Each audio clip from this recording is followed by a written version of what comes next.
Hello, I'm State Senator Clarence Lamb, and thank you for joining us for this video update covering the second full week of the 2020 legislative session. I'd like to begin with two high-profile bills that I've sponsored that had hearings this week.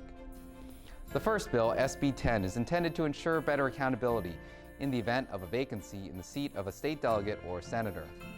Currently, the local central committee or local party is tasked with seeking applicants to fill a vacancy and for recommending a specific individual to the governor for appointment to fill the empty seat. It is the responsibility of the local central committee that is of the same party as the former legislator to be making this recommendation. The governor makes the final appointment based on this recommendation, which can lead to an appointed legislator serving for the remainder of the term, which can be up to 4 years, representing a district that he or she was never elected to by voters. If the district of the former legislator crosses two counties, then each of the central committees of the counties gets to make their own recommendation to the governor, and they often do not agree. It is then up to the governor to decide between the two recommended individuals. Recently, there have been many legislators resigning due to health or other reasons, and this has led to an increasing number of appointed legislators serving in these roles. In fact, in the current General Assembly, nearly a fifth of all legislators were initially appointed to their positions. Other controversies have risen as well. For example, there are often contentious disagreements in districts that cross counties where the respective county central committees recommend different individuals. Furthermore, because of local party rules, there are often only a select few members of local central committees who can vote in these elections. These party rules also allow these elections to be held behind closed doors, members of the local central committee to vote to recommend themselves, and permit instances where very few votes ultimately decide these elections, sometimes with as little as 3 votes. SB 10 doesn't entirely solve the problem with the Central Committee selection process because those are governed by the respective state parties' bylaws, but it does shorten the period that these appointed legislators can serve in their position by stating that if the vacancy occurs during the first 2 years of a 4-year term, the position must be open to an election in the next presidential year election, thus limiting the maximum time these appointed legislators can serve to 2 years. I agree that it's not a perfect solution, and ideally I'd prefer a special election, but special elections are prohibitively expensive, likely costing over $1 million, have very little turnout with perhaps only 10 to 15% of the electorate voting, and would be very disruptive because it would require the closing of local schools to be used as polling locations. This bill had its hearing this week, and I was joined at the witness table by Senator Michael Huff, who co-sponsored this bill with me. Although Senator Huff is a Republican and one of the most conservative members of the Senate, he and I testified together in recognition that this is a bipartisan issue that we both agree is important. The bill has already been voted favorably out of my committee and should be headed to the Senate floor for a vote quickly. Another bill that I've been working on that's generated a lot of attention is SB 28, which would ban the intentional release of balloons into the environment. I first heard of this idea from news reports of a Queen Anne's County commissioner who sponsored a local bill to ban the intentional release of balloons, and I credit Commissioner Chris Corchorino, a freshman Republican legislator, for bringing this issue to my attention. The concept is simple. We've all seen celebrations, commemorations, remembrances, and other events where balloons are intentionally released into the atmosphere. Not surprisingly, what goes up must come down, and oftentimes they come down in rural, agricultural, or environmentally sensitive areas like the Eastern Shore. There have been reports of wildlife like birds, turtles, and horses ingesting these balloons or being strangled by the strings. There have also been reports of livestock on farms being spooked by the shiny Mylar-type balloons causing injuries to these animals.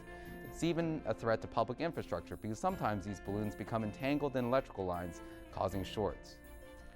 For our bill hearing on SB 28, I was proud to be joined by 2 Republican colleagues from the Eastern Shore, Senator Mary Beth Carrozza, who represents Ocean City, and Senator Steve Hershey, who represents Queen Anne's County, both of whom heard from local residents who are concerned about this problem.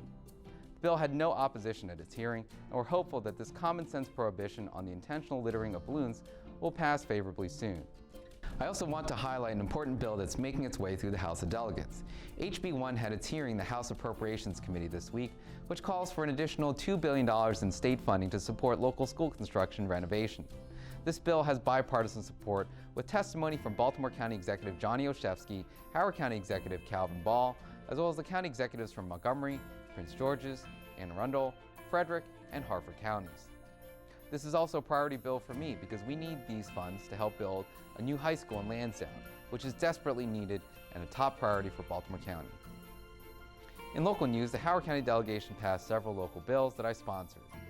One of these, HOCO 4-20, would require disclosure notice to any home purchase in Howard County that school boundary assignments are not permanent and can change due to redistricting. Several amendments were made to the bill, including removing the right of rescission so that purchasers could not terminate a contract because of the notice, and removing a reference that redistricting could occur at any time. This bill had the support of the Howard County Association of Realtors and passed a delegation with only one dissenting vote. In addition, a bill I sponsored to help hire more liquor license inspectors passed unanimously, as did a bill to provide tax credits to individuals participating in the county's new Live Where You Work program. Although the Baltimore County delegation didn't meet this week, there's a lot of change occurring in our delegation because we have new members who recently joined or are about to join us. Former Delegate Charles Sydnor was newly appointed to the Senate to represent District 44 after the retirement of Senator Shirley Nathan Pulliam last year. And Delegate Shelley Heddleman was just recommended by the local Central Committee this week for an appointment to fill a vacancy in the District 11 Senate seat. As the Vice Chair of the delegation, I'm really excited to have these new members with us. This time of the year is busy with many special events and activities, and earlier this week we were pleased to have the Howard County Teacher of the Year stop by to speak with us. Mr. Greg Murak is a math teacher at Mount Hebron High School, and it was a pleasure hearing about his experiences, students, and perspectives on important upcoming legislation we'll be considering. As the chair of the Howard County delegation, I also had the honor of presenting a citation on behalf of the Maryland General Assembly at last week's celebration of life for Dr. Martin Luther King in Howard County.